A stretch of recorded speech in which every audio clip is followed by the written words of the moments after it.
19वीं शताब्दी के अंत और 20वीं शताब्दी के आरंभ में भारत केवल राजनीतिक पराधीनता से नहीं जूझ रहा था, बल्कि एक गहरे नैतिक और सामाजिक संकट से भी गुजर रहा था। एपिसोड 1 में हमने देखा कि बंगभंग, स्वदेशी आंदोलन और औपनिवेशिक दमन ने भारतीय समाज के भीतर एक नई चेतना को जन्म दिया। ऐसी चेतना जो केवल सत्ता परिवर्तन नहीं, बल्कि आत्म पुनर्निर्माण की आकांक्षा रखती थी। यह वह काल था जब राष्ट्रवाद एक राजनीतिक विचार से आगे बढ़कर एक नैतिक कर्तव्य के रूप में उभर रहा था। एपिसोड 2 में यही चेतना डॉक्टर केशव बलिराम हेडगेवार के जीवन में आकार लेती है। कोलकाता के क्रांतिकारी परिवेश, अनुशीलन समिति और कांग्रेस की सीमाओं से गुजरते हुए हेडगेवार इस निष्कर्ष पर पहुंचे कि राजनीतिक आंदोलनों की सफलता स्थायी नहीं हो सकती यदि समाज का चरित्र दुर्बल बना रहे। उनके लिए स्वतंत्रता केवल शासन परिवर्तन नहीं थी, वह एक संस्काराधारित सामाजिक पुनर्रचना की मांग करती थी। एपिसोड 3 में यह विचार पहली बार संस्थागत रूप लेता है। विजयादशमी 1925 की संध्या को नागपुर में पहली शाखा लगती है। प्रतिज्ञा लिखी जाती है जो संगठन की आत्मा बनती है और 1926 में उसे नाम मिलता है, राष्ट्रीय स्वयंसेवक संघ। इस बिंदु पर आरएसएस एक विचार से आगे बढ़कर एक संगठन बन जाता है। अब प्रश्न यह नहीं रह जाता कि विचार क्या है। अब मूल प्रश्न यह है कि इस विचार को पीढ़ियों तक जीवित कैसे रखा जाए। इसी प्रश्न का उत्तर है शाखा, और यही इस एपिसोड की केंद्रीय विषय वस्तु है। आरएसएस को समझने के लिए उसके किसी कार्यालय, मुख्यालय या नेतृत्व संरचना से अधिक आवश्यक है उसकी शाखा को समझना। शाखा ही आरएसएस का वास्तविक केंद्र है। नीतियां, घोषणाएं या प्रस्ताव नहीं, बल्कि शाखा के माध्यम से ही संगठन का जीवन प्रवाहित होता है। यह एक सचेत और विचारपूर्वक चुनी गई संरचना थी। शाखा किसी विशेष भवन या स्थान से बंधी नहीं थी। वह किसी विद्यालय का मैदान हो सकती थी, किसी मोहल्ले का खुला मैदान या किसी गांव का खाली चौपाल। स्थान गौण था, प्रक्रिया प्रधान। शाखा का उद्देश्य किसी सभा का आयोजन करना नहीं था, बल्कि एक नियमित अभ्यास के माध्यम से व्यक्ति के भीतर अनुशासन, साहस और सामाजिक उत्तरदायित्व का विकास करना था। डॉक्टर हेडगेवार की दृष्टि में संगठन को स्थायी बनाने के लिए आवश्यक था कि वह व्यक्ति के दैनिक जीवन का हिस्सा बने। शाखा इसी उद्देश्य की पूर्ति करती थी। यहाँ कोई मंच नहीं, कोई दर्शक नहीं और कोई वक्ता नहीं होता था। सब सहभागी होते थे समान रूप से। यही कारण है कि शाखा को कभी कार्यशाला या प्रशिक्षण शिविर नहीं कहा गया। वह उससे कहीं अधिक थी। वह एक ऐसी प्रक्रिया थी जहां व्यक्ति स्वयं को गढ़ता था, बिना भाषणों के, बिना नारों के और बिना बाहरी दिखावे के। इसी मौन, निरंतर और सहभागी प्रक्रिया के कारण शाखा को मौन विश्वविद्यालय कहा गया, एक ऐसा विश्वविद्यालय जो न डिग्री देता है, न प्रमाण पत्र, बल्कि चरित्र गढ़ता है। शाखा की सबसे विशिष्ट और क्रांतिकारी विशेषता थी उसकी दैनिकता। आरएसएस ने कभी साप्ताहिक, मासिक या अवसर आधारित गतिविधियों को संगठन का आधार नहीं बनाया। इसके पीछे एक गहरी मनोवैज्ञानिक और सामाजिक समझ थी। डॉक्टर हेडगेवार का विश्वास था कि चरित्र का निर्माण विशेष अवसरों से नहीं, बल्कि नियमित अभ्यास से होता है।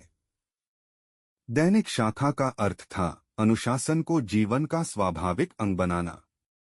यह अनुशासन बाहरी नियंत्रण से नहीं, बल्कि स्वयं की स्वीकृति से उत्पन्न होता था। स्वयंसेवक अपनी इच्छा से शाखा में आता था। कोई सदस्यता शुल्क नहीं, कोई औपचारिक पंजीकरण नहीं और कोई बाध्यता नहीं थी। यही स्वैच्छिक सहभागिता शाखा की आत्मा थी। दैनिक उपस्थिति व्यक्ति के भीतर समय पालन, उत्तरदायित्व और निरंतरता का संस्कार विकसित करती थी। धीरे धीरे यह अभ्यास आदत बनता था और आदत स्वभाव। आरएसएस की दीर्घकालिक स्थिरता का यही रहस्य था। यह मॉडल तत्काल परिणाम देने वाला नहीं था। इसमें न तो भीड़ जुटती थी, न समाचार बनते थे, परंतु यही इसकी शक्ति थी। यह एक धीमी पर स्थायी प्रक्रिया थी, जिसमें संगठन व्यक्ति के भीतर बसता था, न कि केवल उसके बाहर। शाखा की शुरुआत प्रार्थना से होती थी। यह प्रार्थना किसी संप्रदाय विशेष की उपासना नहीं थी, न ही किसी धार्मिक अनुष्ठान का विस्तार। इसका उद्देश्य था स्वयंसेवक को उसके कर्तव्य की स्मृति दिलाना और उसे व्यक्तिगत अहंकार से ऊपर उठाकर समष्टि से जोड़ना। आरएसएस की प्रार्थना में ईश्वर की अवधारणा निजी आस्था पर छोड़ी गई थी। संगठन का आग्रह आस्था पर नहीं, आचरण पर था। प्रार्थना एक अनुशासनात्मक प्रक्रिया थी, जिसमें व्यक्ति अपने भीतर के विकारों को शांत करता था और स्वयं को राष्ट्र कार्य के लिए मानसिक रूप से तैयार करता था। यह प्रार्थना राजनीतिक नहीं थी, न ही वह किसी विचारधारा का प्रचार करती थी। वह केवल एक स्मरण थी कि व्यक्ति का जीवन केवल उसके लिए नहीं, बल्कि समाज के लिए है। इसी कारण प्रार्थना शाखा का आरंभिक और अनिवार्य अंग बनी। शाखा का दूसरा अनिवार्य घटक था शारीरिक प्रशिक्षण। इसे अक्सर केवल व्यायाम या खेल के रूप में देखा जाता है, किंतु आरएसएस की दृष्टि में इसका उद्देश्य शरीर को शक्तिशाली बनाना मात्र नहीं था। इसका मूल उद्देश्य था भय से मुक्ति। औपनिवेशिक भारत में भय केवल एक भावनात्मक अवस्था नहीं था, वह एक स्थायी सामाजिक मनोवृत्ति बन चुका था।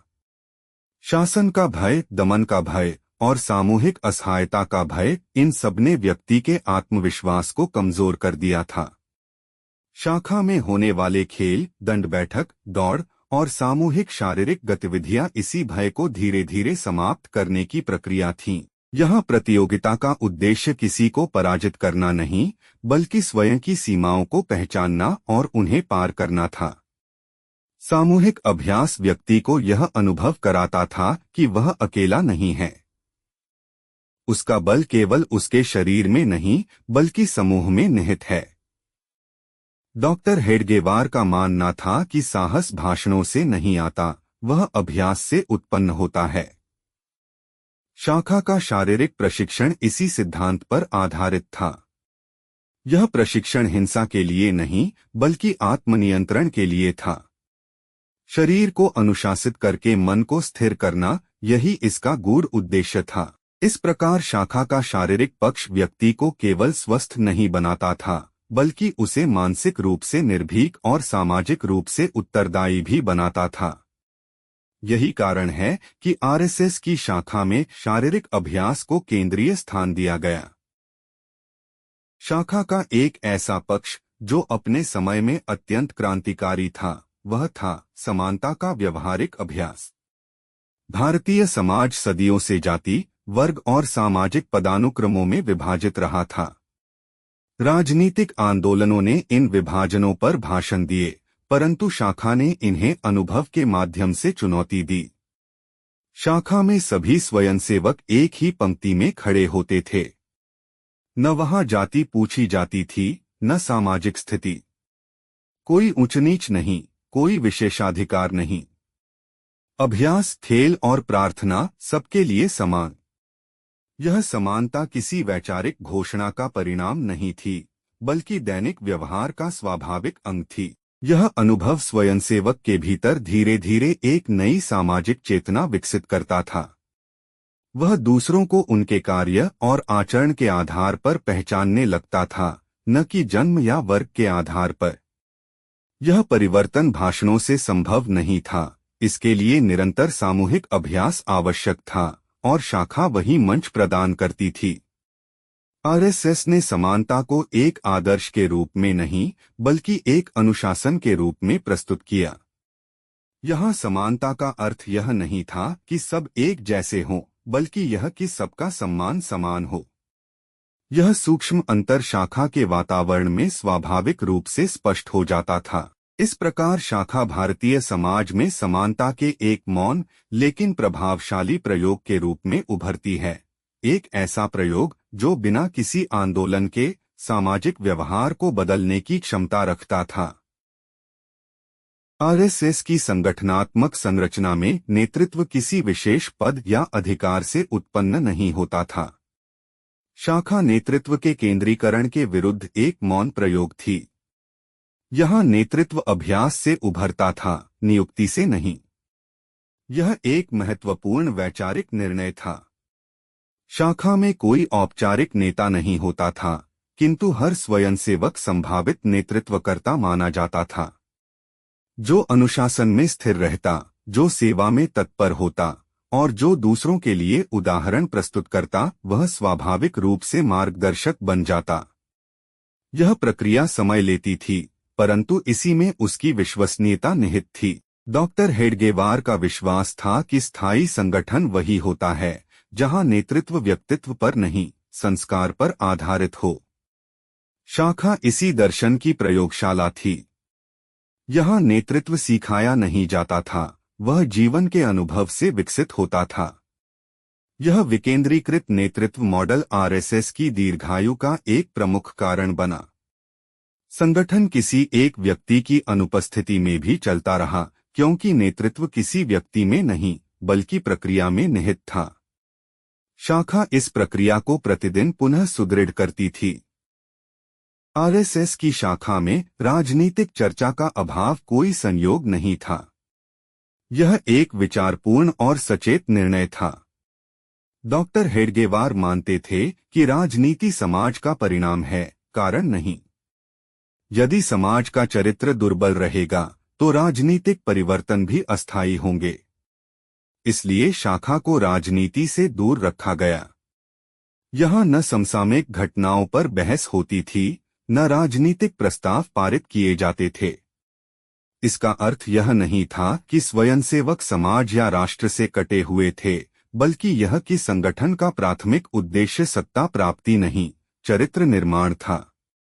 यह दूरी आरएसएस को तत्काल लोकप्रियता से वंचित करती थी, परंतु दीर्घकाल में उसे स्थायित्व प्रदान करती थी। शाखा एक ऐसा स्थान बनी जहां व्यक्ति बिना किसी राजनीतिक पहचान के केवल नागरिक के रूप में उपस्थित होता था।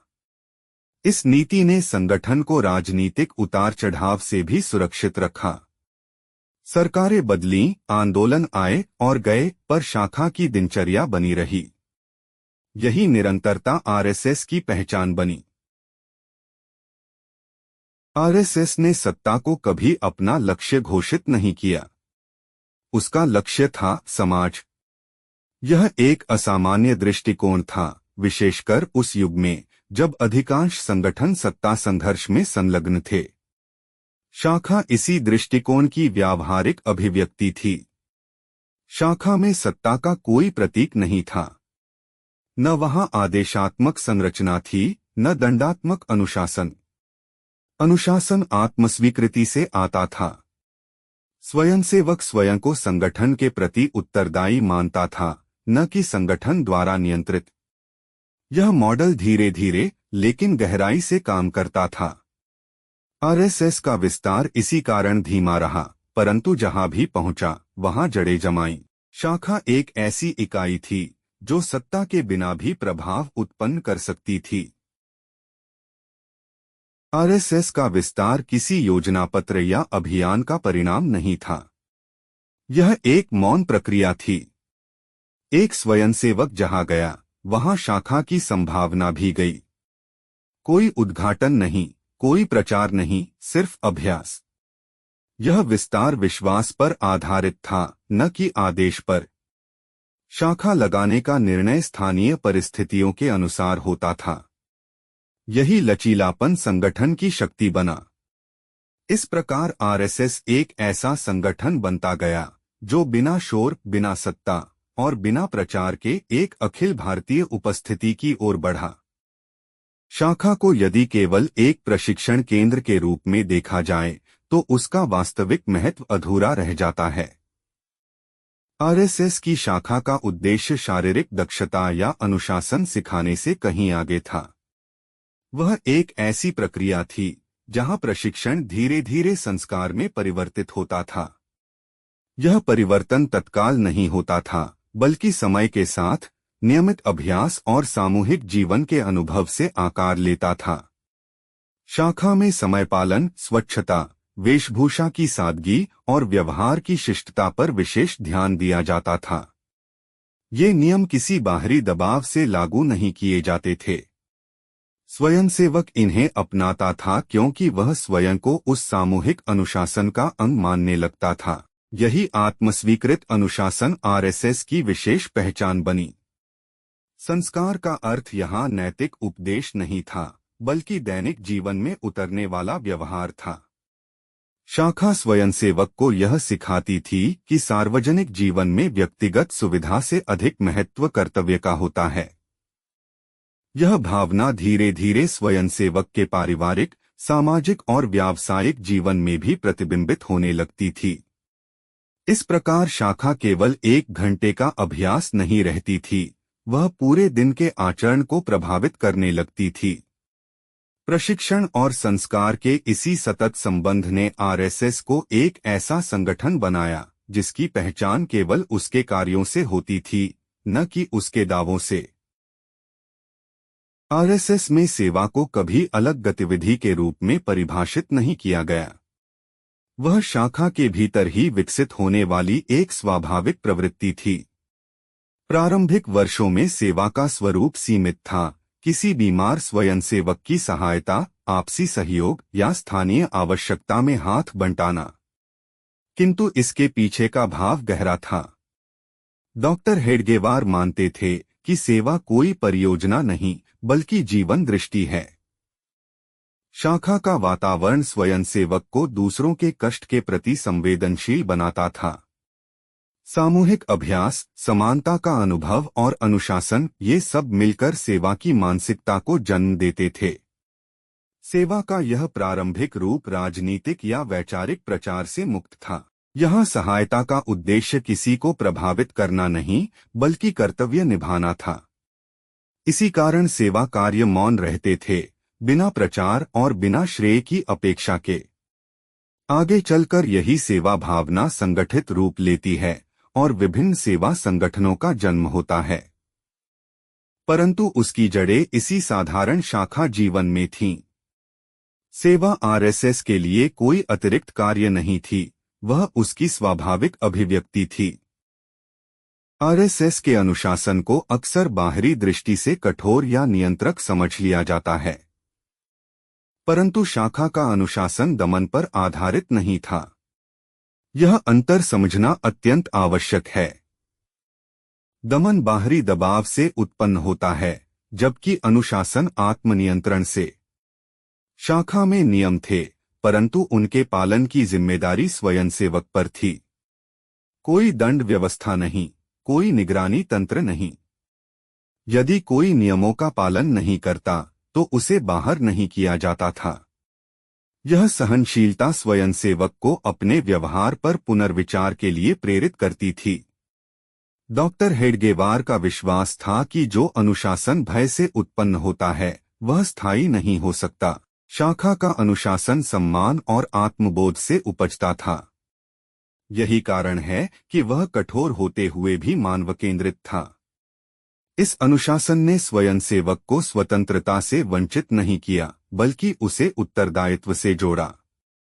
यह सूक्ष्म संतुलन अनुशासन और स्वतंत्रता के बीच आरएसएस की संगठनात्मक संस्कृति का मूल बना। आरएसएस का अंतिम उद्देश्य संगठन विस्तार नहीं, बल्कि व्यक्तित्व निर्माण था। शाखा इसी लक्ष्य की दिशा में कार्य करती थी। यहाँ स्वयंसेवक को किसी विशेष भूमिका के लिए नहीं, बल्कि एक उत्तरदायी नागरिक के रूप में तैयार किया जाता था। व्यक्तित्व निर्माण का अर्थ था साहस, संयम, सहिष्णुता और सेवा भावना का संतुलन। शाखा इन गुणों को उपदेशों के माध्यम से नहीं, बल्कि अभ्यास के माध्यम से विकसित करती थी।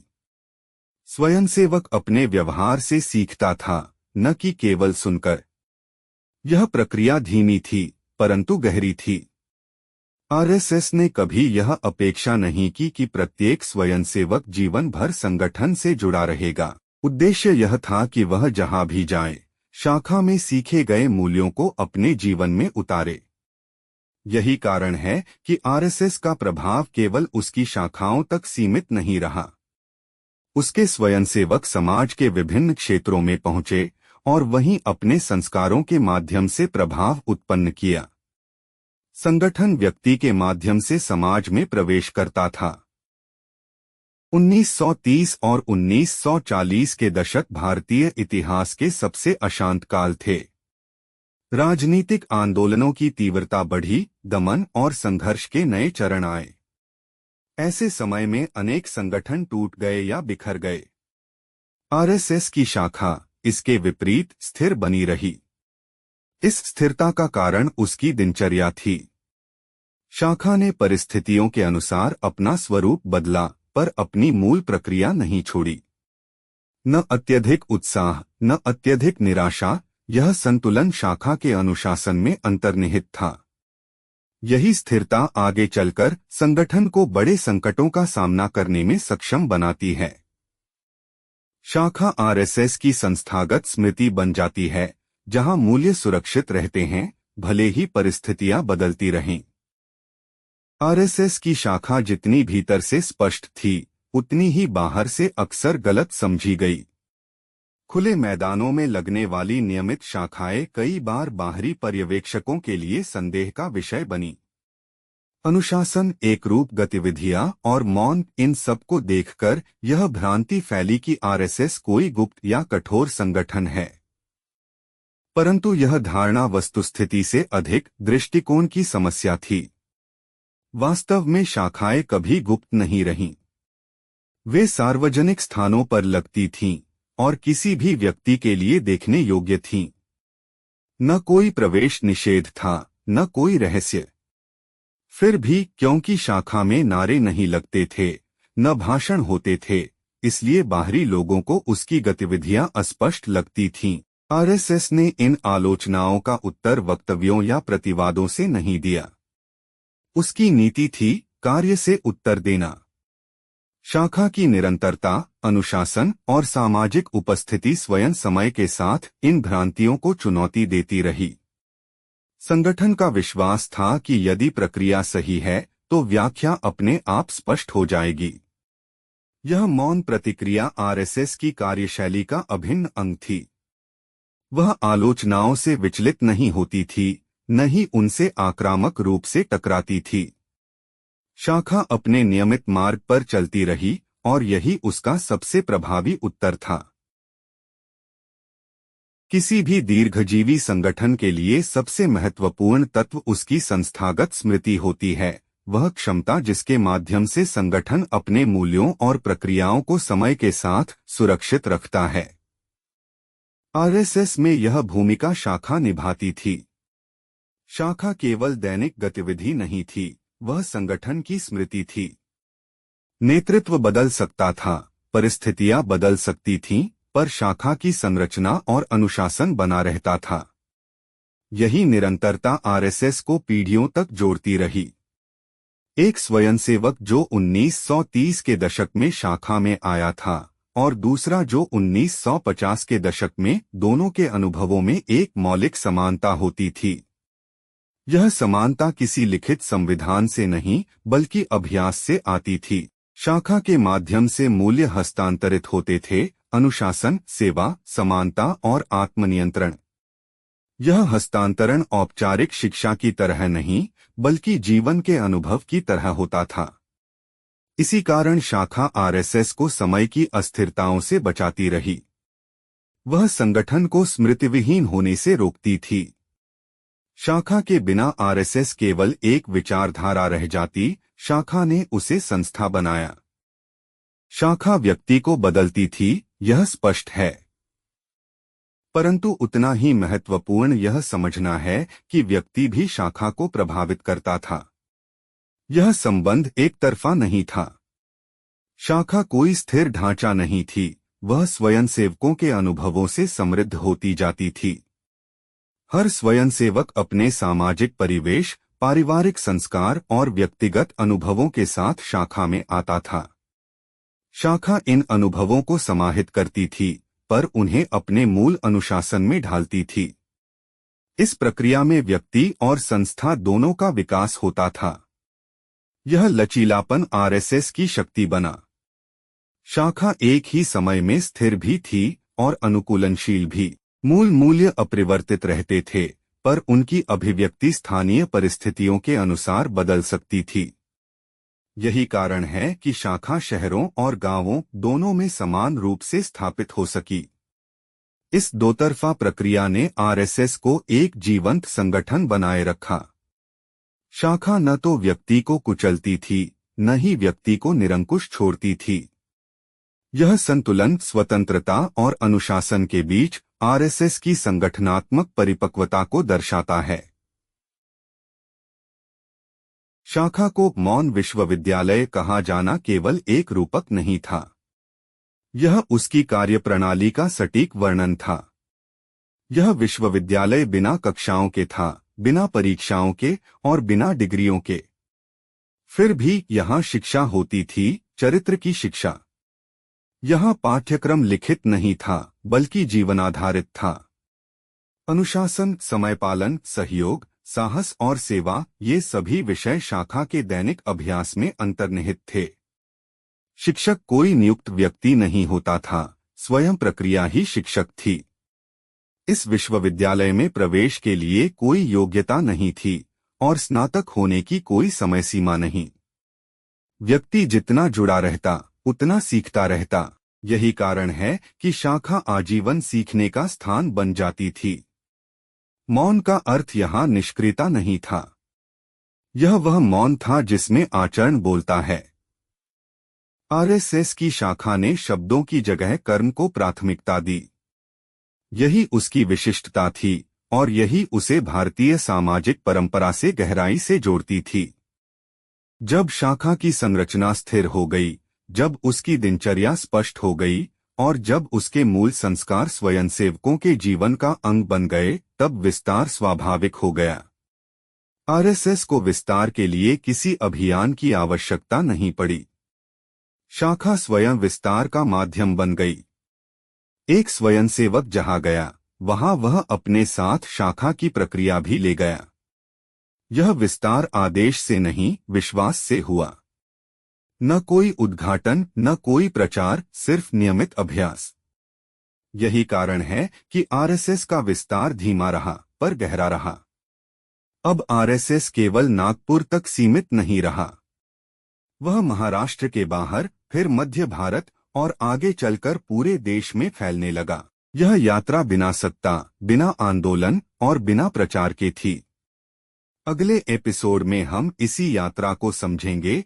नागपुर से बाहर आरएसएस कैसे फैला और कैसे शाखा की सरल पर अनुशासित संरचना एक अखिल भारतीय संगठन की नींव बनी। अगर ऐसी इतिहास की अनसुनी कहानियां आपको पसंद आती हैं, तो वीडियो को लाइक करें और चैनल को सब्सक्राइब करें।